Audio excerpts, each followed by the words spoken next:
In this video, we're going to talk about a special piece of the quadratic formula. I highlighted it here, this b squared minus 4ac. So b squared minus 4ac has a special name. It's called the discriminant. So I'm just going to label it as a d, b squared minus 4ac. Not with the root or anything. And depending on what that value is, it lets you kind of predict the future of the problem. So just knowing what b squared minus 4ac simplifies to will tell you what type of answers you're going to get. So b squared minus 4ac could take on three possible values. It could be positive, meaning greater than 0. It could be negative, meaning less than 0. Or it could be equal to 0. So depending on your discriminant being positive, negative, or 0, realize that's the number that's under the radical. And depending on if it's positive, negative, or 0 is going to affect what types and how many answers you get. So let's just look at 3 different problems and see what happens. So here are 3 problems we're going to look into. First, I'm going to look at this one on the left, x squared plus 6x plus 5 equals 0. First, I'm just going to identify what the discriminant is.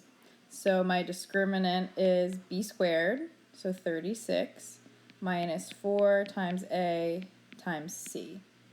So it's 36 minus 20, and my discriminant is 16. So it meets that descriptor that the discriminant is positive. So in the end, our goal is to see, okay, my discriminant is 16, what type of answers am I going to get? Meaning, are they like real numbers? Do I have 2? Do I have 1? And let's see what happens. So if I do x equals plus or minus, x equals the opposite of b plus or minus square root b squared minus 4ac, we know that's going to give me 16 all over 2a over 2. And I get 2 answers. My laundry machine is loud in the back, don't mind that. So I get 2 answers of -1 and -5.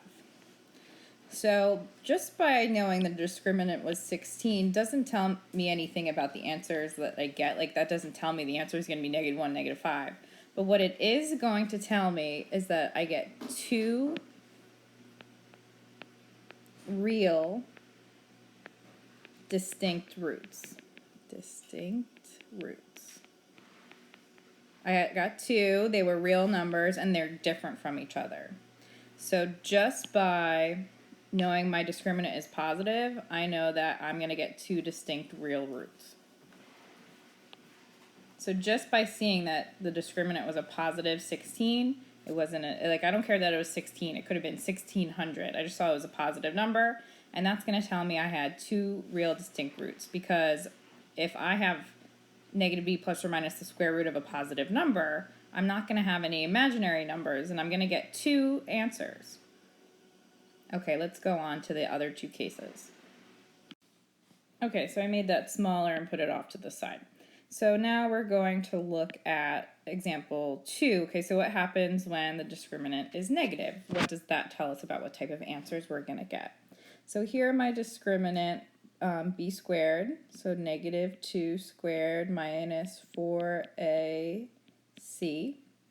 Right, a is 1, b is -2, and c is 4. I get 4 minus 16.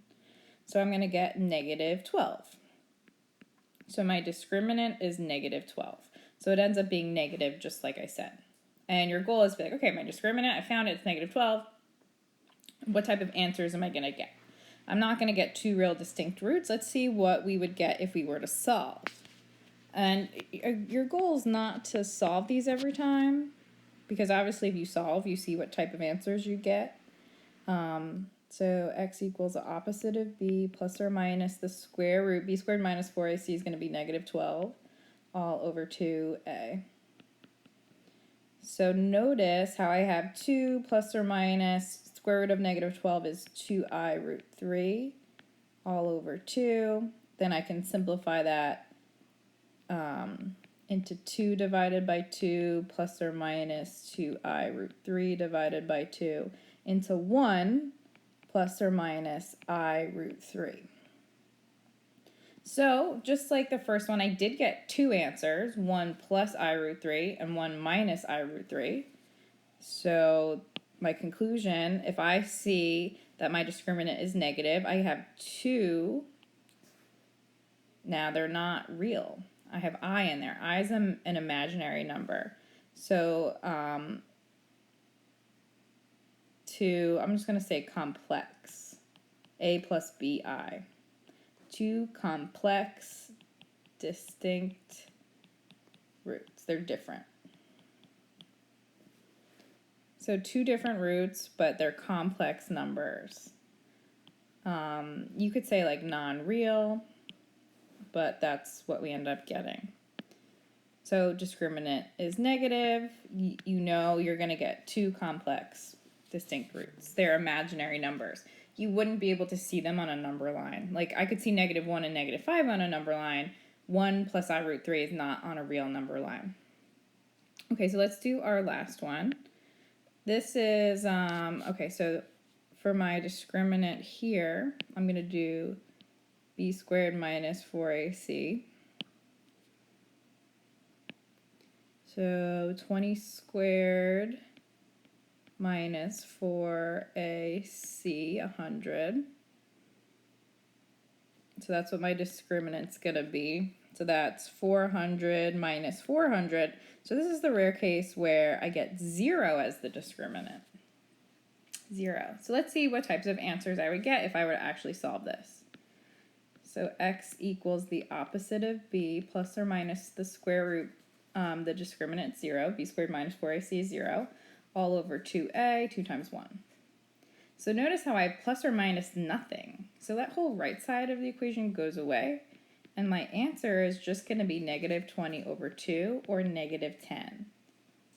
So you only get one answer.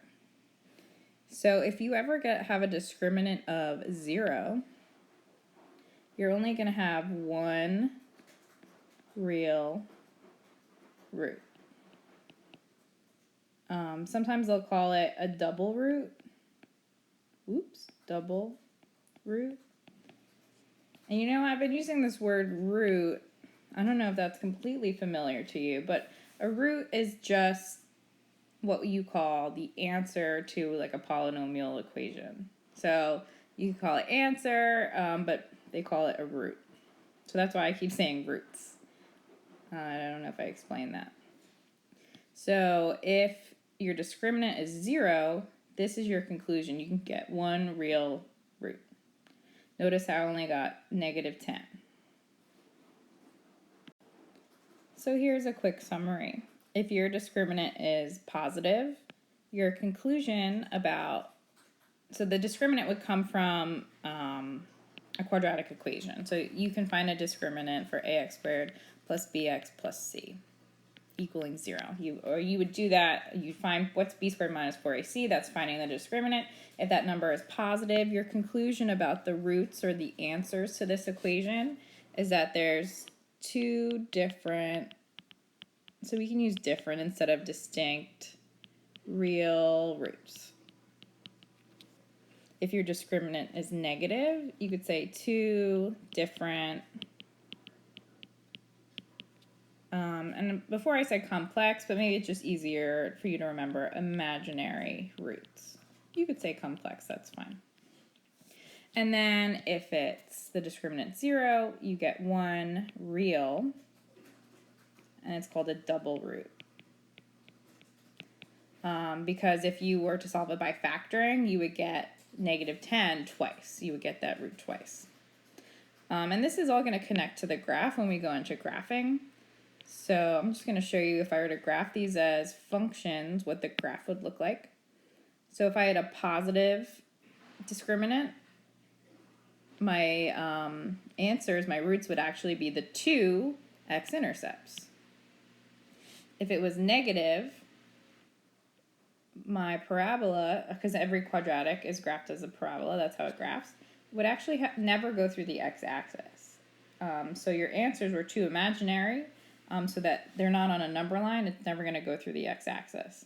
And then when your discriminant is 0, you're only going to hit the x-axis once. And your root is going to be that one point where it hits that vertex.